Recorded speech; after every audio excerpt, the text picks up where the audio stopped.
Shalom, selamat pagi Bapak Ibu yang terkasih dalam Tuhan. Oleh karena kemurahan dan kebaikan Tuhan, pagi hari ini kita boleh bersama-sama bersekutu di dalam kasih Tuhan. Kita akan pujikan oleh karena kemurahan Tuhan. Ku ada sampai hari ini.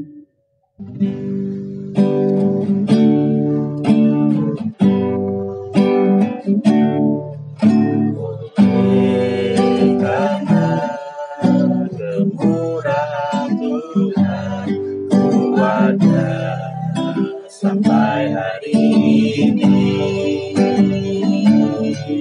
oleh karena kebaikan Tuhan, janji-Mu terjadi bagiku.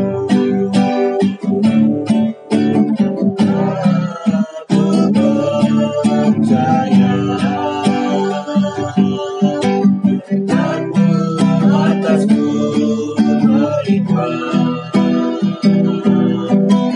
percikan kemurahan selalu mengikutiku.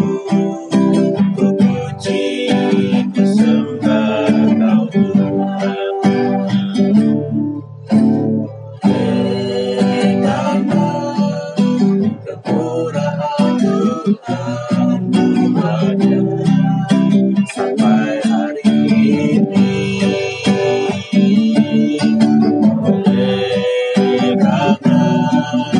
Kebaikan Tuhan, janji-Mu terjadi bagiku. Aku percaya berkat-Mu atasku melimpah. Percikan kemurahan selalu mengikutiku. Ku puji, ku sembah Kau Tuhan. Aku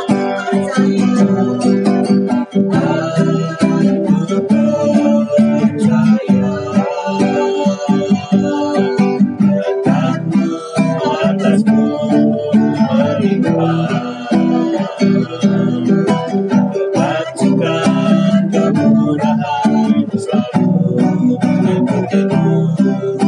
Ku puji, ku sembah Kau Tuhan. Mari kita berdoa. Tuhan Allah Bapa kami yang bertata di dalam kerajaan surga, inilah ungkapan hati kami kepadamu ya Tuhan. Oleh karena kebaikan Tuhan, oleh karena kemurahan Tuhan, oleh karena kasih dan anugerah Tuhan, kami boleh ada sampai hari ini. Kami boleh dalam keadaan yang baik dan sehat. Kami boleh berkumpul dengan keluarga kami, orang-orang yang mengasihi kami. Dan kami boleh menjadi satu kesatuan di dalam jemaat GKMI Pengharapan. Terima kasih Tuhan, kami bersyukur untuk pagi hari ini kami boleh mengungkapkan rasa syukur dan terima kasih kami melalui persekutuan pada pagi hari ini. Kiranya Tuhan yang menolong dan memimpin kami, khususnya untuk Pak Theo. Kami percaya Tuhan yang sudah memberkati dalam setiap persiapan firman Tuhan yang nanti akan disampaikan.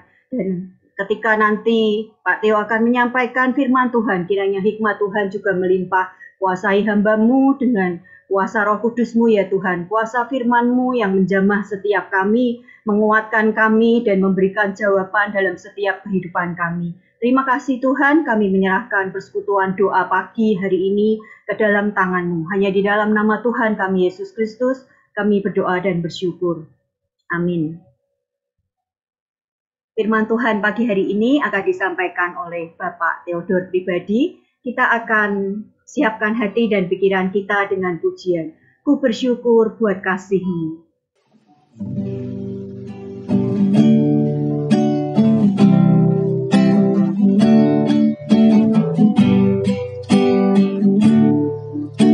Bersyukur buat kasih-Mu menyelamatkan hidupku.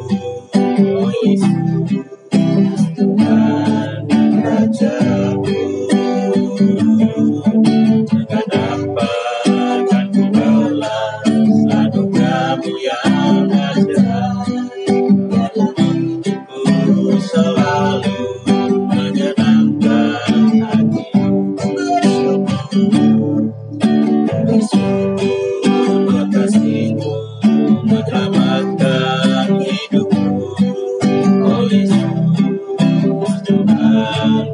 rajaku. Dengan apa akan ku balas anugerahmu yang ajaib pada hidupku selalu menyenangkan hatimu.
Silakan Pak Theo. Baik, mari kita berdoa, Bapak Ibu sekalian. Bapa yang dari surga, kami sungguh mengucap syukur ya Tuhan untuk berkat yang sudah Engkau berikan pada kami pada pagi hari ini, sehingga kami bisa berkumpul bersama-sama untuk bersekutu doa pagi dengan saudara-saudara seiman ya Tuhan.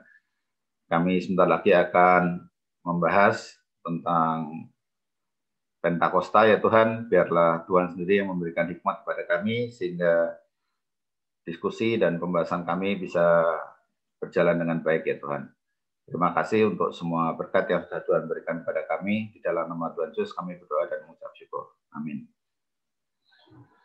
Ya, pagi ini kita akan diskusi singkat saja, membahas singkat tentang makna dari Pentakosta itu sendiri ya, Bapak Ibu sekalian. Dan mungkin banyak yang bukan hal yang baru mungkin buat kita semua gitu. Kita semua sudah banyak yang tahu tentang hal ini, tapi kita ingin mengingat kembali gitu ya, karena menyambut hari Minggu nanti kita akan merayakan Pentakosta, salah satu hari raya yang penting buat kita sebagai umat Kristen. Nah, hari ini mungkin pembahasan kita akan singkat saja, tidak akan panjang-panjang. Yang penting ya kita bisa memaknainya gitu ya.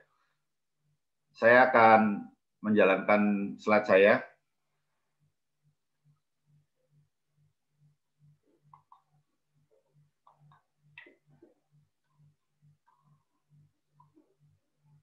Ya. Kita akan membahas pertama asal-usul dari Pentakosta.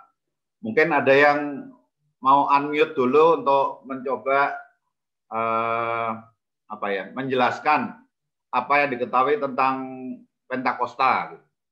Silakan salah satu dari saudara sekalian boleh unmute dan membantu membahas apa sih yang diketahui tentang Pentakosta gitu. Ya, Pentakosta itu kan janji Tuhan Yesus sebelum naik ke surga. Nanti dia akan mengirim penghibur. Jadi yang saya tahu ya Pentakosta itu kita menanti kedatangan Roh Kudus yang sudah dijanjikan Tuhan Yesus. Ya, gitu masa dengar. Terima kasih. Gitu ya enggak dengar. Mas Dani. Yang lain ada?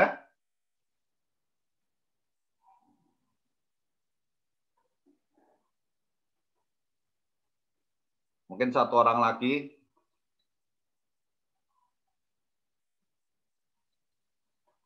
Silakan yang mau share, unmute, kemudian sharing. Apa yang disampaikan oleh Oma tadi benar ya.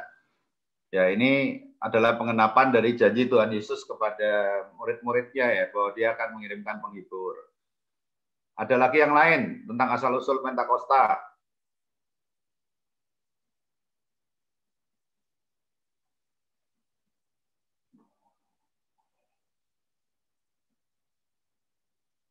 Tidak ada? Oke, langsung aja ya. Ya, di Perjanjian Lama, Pentakosta itu sebenarnya juga sudah pernah disebut ya. Pentakosta ini adalah suatu kata dari bahasa Yunani ya. Artinya apa? Pentakosta? Hari ke-50. Hari ke-50 ya, yang ke-50 gitu. Jadi di Perjanjian Lama Pentakosta ini merupakan salah satu hari raya Yahudi 50 hari sesudah Passover. Passover itu waktu malaikat maut melewati di Mesir itu ya, ada pintu-pintu Israel yang dikasih darah anak domba sehingga anak-anak sulung mereka itu dilewati oleh malaikat maut ya. Sedangkan di Mesir itu anak-anak sulungnya banyak yang mati ya, mati semua gitu ya, yang nggak pakai darah anak domba itu gitu. Nah, itu dirayakan sebagai Paskah karena merupakan peringatan pembebasan orang Israel dari Mesir juga gitu. Jadi seperti yang tadi kita bahas, Pentakosta dari kata Yunani merupakan hari ke-50. Nah, pada hari raya orang Yahudi di zaman itu tuh ada beberapa hari raya. Yang pertama tadi Paskah, ya waktu malaikat laut lewat, mereka lolos dari Mesir. Kemudian ada besoknya ada hari raya roti tanpa ragi, ya roti tak beragi. Kemudian setelah itu ada hari raya 7 minggu namanya. 7 minggu, jadi 49 hari plus 1 hari, jadi 50 hari ya. Disebut juga hari raya menuai itu. Nah, itu dimulai dengan ada perayaan buah sulung. Itu dimulai dengan dimulainya panen jelai. Kemudian 50 hari setelah panen jelai itu, jadi setelah 7 minggu, 7 kali 7 kan 49 ya, tambah 1 hari jadi 50, adalah perayaan panen gandum. Nah, pada waktu kita melakukan perayaan panen gandum, mereka merayakan perayaan panen gandum itulah disebut Pentakosta. Ada kata lain juga untuk Pentakosta yang sebenarnya mereka pakai ya, mereka menyebutnya hari raya Shavuot ya. Ya menyebutnya nggak begitulah karena itu pakai ya bahasa Ibrani ya. Jadi sebenarnya dirayakan di sini juga adalah hari raya pada waktu memperingati 50 hari setelah mereka keluar dari Mesir. Itu Tuhan juga memberikan Taurat kepada Musa, kepada bangsa Israel di Gunung Sinai, ya 50 hari sesudah Paskah. Orang Israel keluar dari perbudakan Mesir. Nah, ini kita baca dari Keluaran 34 ayat 22. Mungkin salah satu bisa bantu baca.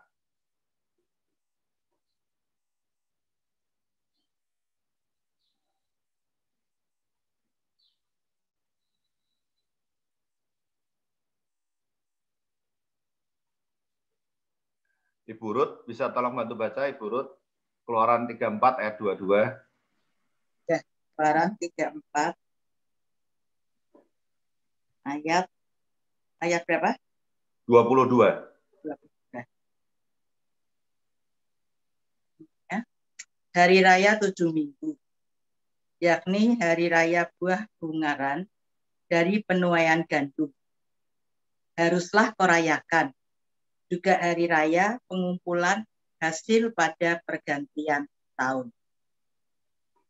Oke, terima kasih Ibu Ruth. Nah, bungaran itu apa ya? Bungaran itu hasil pertama ya. Kalau kita pakai bahasa Inggrisnya, mereka menggunakan kata first fruits. Ya, jadi waktu panen jelai itu mereka juga disebutnya sebagai ya first fruit feast gitu ya. Jadi hari raya hasil sulung gitu. Hasil yang pertama gitu. Jadi bungaran itu adalah hasil sulung. Nah, 50 hari sesudah itu adalah yang panen gandum itu, dan mereka juga merayakan ini sebagai hari peringatan turunnya Taurat ya kepada bangsa Israel. Jadi itu asal-usulnya kata Pentakosta. Jadi Pentakosta itu sendiri bukan dari orang Yahudi. Pentakosta itu justru dari orang-orang Yunani ya. Dan pada hari raya Shavuot ini sebenarnya merupakan hari raya ziarah. Jadi kalau ziarah itu kan banyak orang, ya kalau kita di sini Lebaran kan banyak orang mudik gitu ya. Banyak orang kembali ke kotanya. Nah, Syavuot ini adalah salah satu hari raya ziarah di mana orang-orang itu juga bepergian. Makanya kalau kita melihat konteksnya, kita baca di Kisah Rasul, saat itu di Yerusalem itu banyak orang gitu ya, dari berbagai daerah datang ke Yerusalem gitu, sehingga Yerusalem itu memang lagi ramai orang. Nah, kita akan baca dari Kisah Rasul 2 ayat 1 sampai 6. Mungkin ada salah satu yang bisa baca Kisah Rasul 2 ayat 1 sampai 6.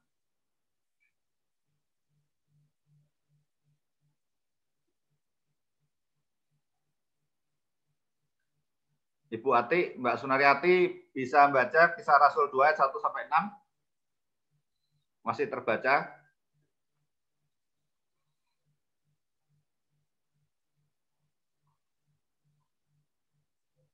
Mic-nya di-unmute.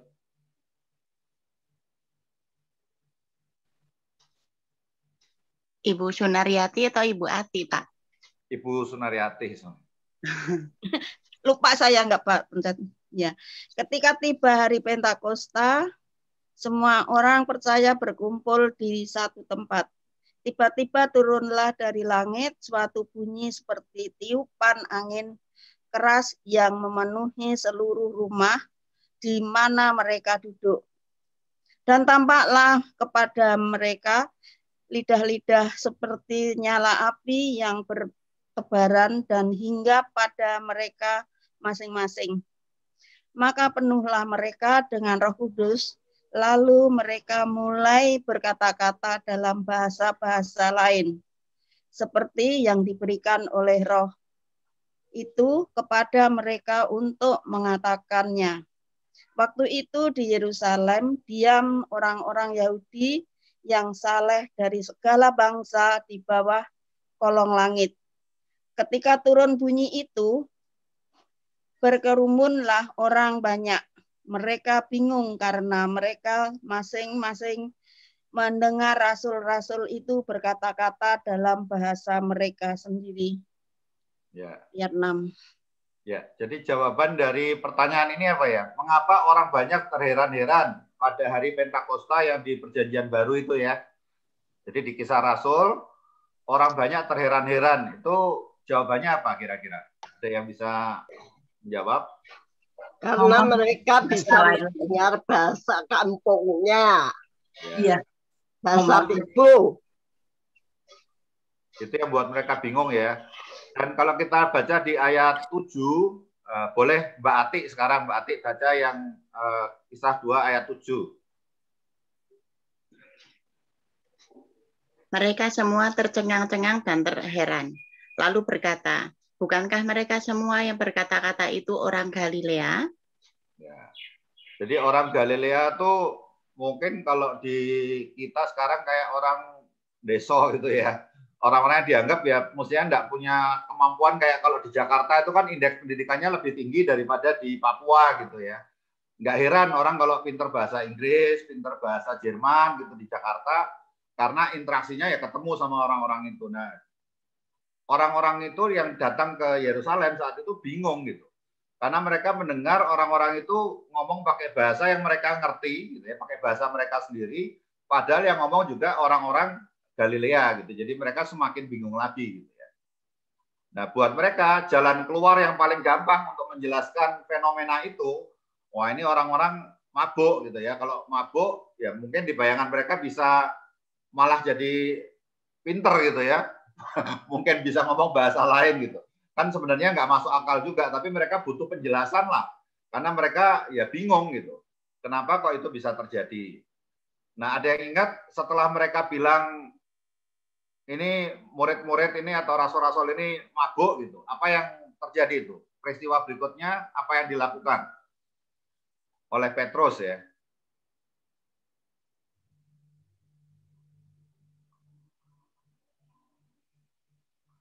Ya, kita boleh baca ayat yang ke-13 nih. Di ayat yang ke-13. Aku baca ya. Ya, boleh. Tetapi orang lain menyindir. Mereka sedang mabuk oleh anggur manis. Ya, itu sorry itu yang tadi. sekarang di sini Petrus merespons setelah ayat ke-13 itu Petrus terus merespon bahwa mereka itu nggak mabuk. Apa yang dia katakan, dia mengingatkan bahwa sebenarnya yang terjadi itu sudah dinubuatkan oleh Nabi Yoel ya. Nah, justru sekarang kita mau baca Yoel 2 ayat 28. Jadi kita ngelihat dari Yoelnya langsung apa yang disampaikan oleh Nabi Yoel yang Petrus katakan sebagai nubuatnya. Yoel berapa? Yoel 2 ayat 28. Yoel 2 ayat 28. Kemudian daripada itu Ya, gak ngerti akan terjadi bahwa aku akan mencurahkan rohku ke atas semua manusia.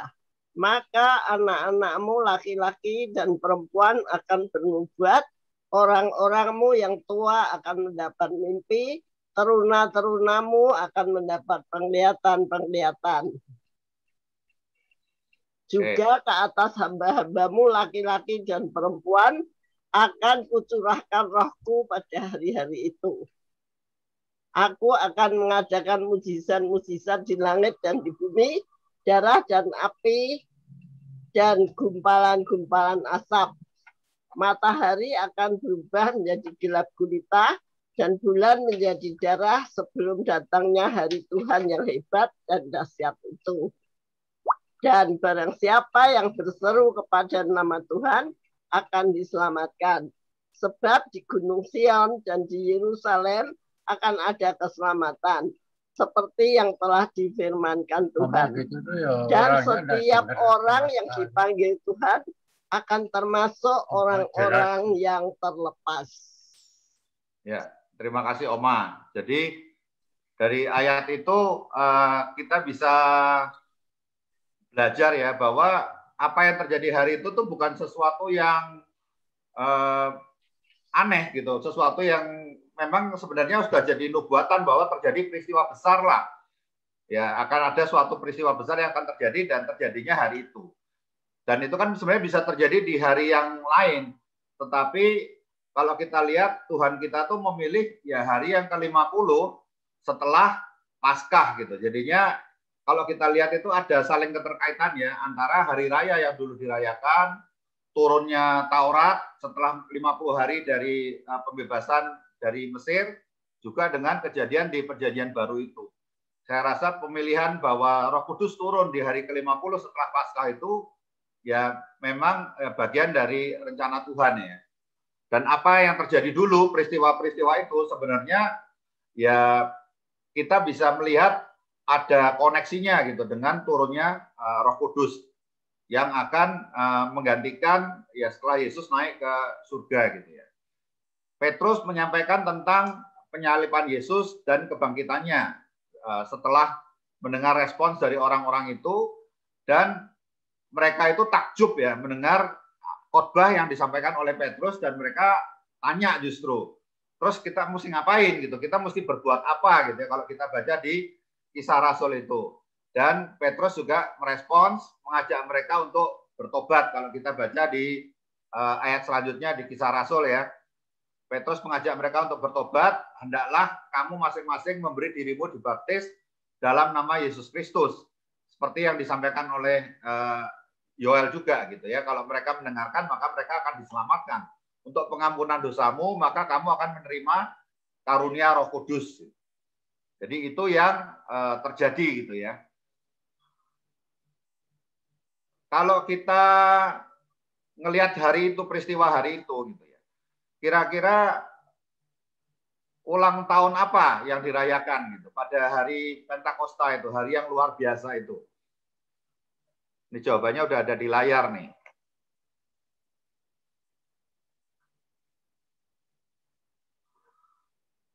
Siapa yang lahir atau apa yang lahir? Lahirnya gereja mula-mula. Ya, jadi lahirnya gereja itu ya pada hari itu ya, setelah 50 hari setelah Paskah, 10 hari setelah Yesus naik ke surga, Roh Kudus turun, itulah lahirnya gereja yang mula-mula. Dikatakan setelah mereka bertobat, mendengarkan khotbah dari Petrus, mereka bertekun dalam pengajaran rasul-rasul, dalam persekutuan, berkumpul, memecahkan roti, dan berdoa bersama-sama, gitu ya. Nah, ini kalau kita ingat hari raya yang tadi dirayakan, gitu ya, kemudian dikatakan tadi ada buah-buah sulung, ada hasil sulung, gitu ya. Nah, saya juga melihat ini ada keterkaitannya 3.000 orang yang bertobat setelah mendengarkan khotbah dari Petrus itu, gitu ya. Jadi ini adalah first fruits, ya, kapan gereja itu lahir, ya hari itulah, gitu. Itu adalah hasil sulungnya dari ya, pelayanan para rasul ini, gitu ya. Ada juga teolog yang memberikan interpretasi, bahkan turunnya Roh Kudus itu sendiri juga dikatakan first fruit, gitu ya, karena itu saatnya Roh Kudus dicurahkan ke para rasul, ya. Jadi itu adalah koneksinya antara hasil sulung yang ada di Perjanjian Lama dengan hari Pentakosta ini. Jadi kalau kita ditanya kapan gereja lahir, ya gereja lahir itu pada hari Pentakosta, ya, 50 hari setelah Paskah. Nah, ada 2 warna yang biasanya diasosiasikan dengan Pentakosta. Kira-kira bisa ditebak 2 warna apa yang biasanya diasosiasikan dengan Pentakosta? Hari ke-50. Boleh unmute, boleh menjawab. Itu apa? Roh Kudus itu loh. Api sama burung ya? Iya. Pasti saya pakai gambar itu ada artinya ya, Ibu Ruth ya. Jadi kalau kita lihat itu warnanya apa? Merah sama putih. Merah sama putih. Nah, merah itu kira-kira mencerminkan apa? Darah. Ya. Apa? Darah. Bukan. Api. Api. Nah, merah itu mengingatkan kita secara visual, ya kan, lidah api yang hari itu memberdayakan para rasul menyaksikan tentang kebangkitan Yesus Kristus, yaitu warna merahnya dari lidah-lidah api itu.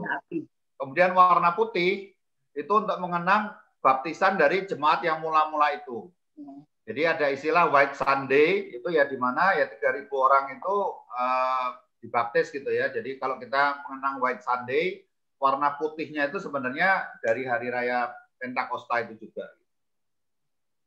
Oke, ini yang saya bagikan hari ini. Tapi untuk mengakhiri diskusi kita, pembahasan kita hari ini, buat Anda dan saya, setelah kita ya mengenang, kita mengenali lagi Pentakosta, gitu ya.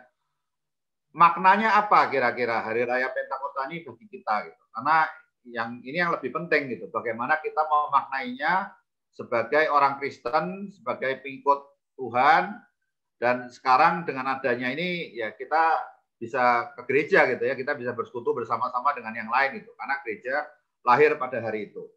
Ada yang mau sharing? Mungkin 1-2 orang. Ya, sebaiknya kita menjadi murid Kristus, mengeluarkan buah-buah dari Roh Kudus itu di dalam kehidupan kita sehari-hari, supaya nama Tuhan Yesus dipermuliakan. Kita sudah menerima Roh Kudus, jadi ya kita meneladani lah apa yang dilakukan oleh para rasul itu. Kita mewartakan tentang kabar baik, menjadi alatnya supaya banyak orang datang kepada Tuhan dan ya bisa bertobat, dibaptiskan, menerima keselamatan, gitu. Itu salah satu maknanya. Ada lagi yang lain? 1 orang lagi mungkin. Menjadi saksi. Menjadi saksi, ya, kita menjadi saksi sama seperti para rasul itu. Nah, mungkin saya minta Pak Edi juga lah untuk merangkum nih, Pak Edi. Jadi kira-kira apa makna Pentakosta bagi kita sekalian, Pak Edi? Kalau kita mengenang Pentakosta ini, supaya kita nggak cuma belajar, kita nggak cuma belajar tentang asal-usul katanya, tapi makna ini buat kehidupan kita sebagai orang Kristen, di mana sekalian ya merangkumlah apa yang kita diskusikan pagi ini. Silakan Pak Edi. Iya, buat saya Pentakosta membuktikan bahwa Tuhan itu beserta dengan kita. Jadi Immanuel ketika Tuhan mau hadir, katakan disebut Immanuel. Dia memang pergi, tetapi dia kembali kepada kita dan dia tinggal bersama dengan kita. Mungkin ini rangkuman yang berbeda gitu ya, tapi saya meyakini kita semua harus lebih serius dengan diri kita karena Roh Kudus itu tinggal bersama dengan kita masing-masing. Itu dari saya sih Pak. Terima kasih Pak Edi sudah memperkaya ya pembahasan kita. Sekian dari saya Ibu Rita, saya kembalikan ke Ibu Rita. Ya, terima kasih Pak Theo untuk firman Tuhan yang disampaikan pada pagi hari ini. Kita boleh lebih mengenal dan mengerti tentang Pentakosta. Mari Bapak Ibu kita akan menaikkan doa-doa syafaat kita yang kemarin sudah saya bagi.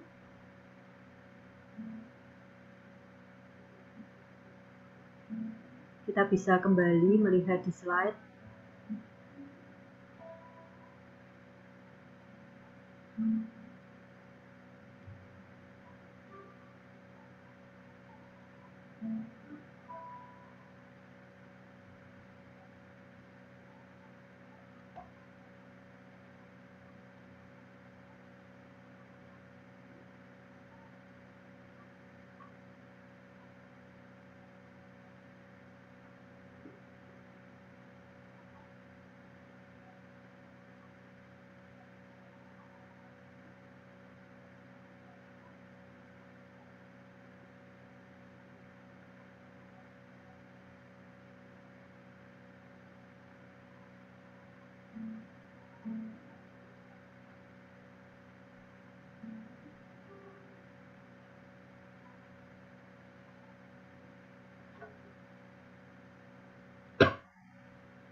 Ya, sebelum kita menaikkan doa-doa syafaat, kita akan pujikan Tuhan yang besar. Dan Pendeta EDSS nanti akan menutup di dalam doa. Ku hidup karena percaya. Tuhan Yesus yang telah berjanji setia kepada kita dan pengharapan selalu ada di dalam kita.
Imanku bersepakat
kasih untuk hari ini.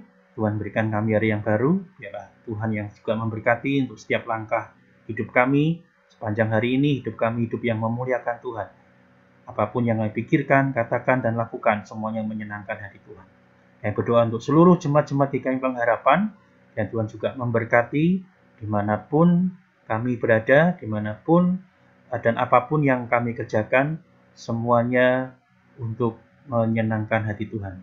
Dan biarlah Tuhan memberkati untuk pekerjaan yang dilakukan, Tuhan memberkati untuk studi yang dilakukan, dan semua aktivitas yang dilakukan, semuanya ada di dalam berkat Tuhan. Terima kasih Tuhan, di dalam masa pandemi yang tidak mudah ini, tetapi kami senantiasa melihat Tuhan, tangan Tuhan yang terulur, memberkati dan menolong setiap kami semua, dan juga langkah-langkah kami dipimpin oleh Tuhan. Terima kasih Tuhan. Di dalam nama-Mu Yesus Kristus Allah kami yang hidup, kami berdoa. Amin.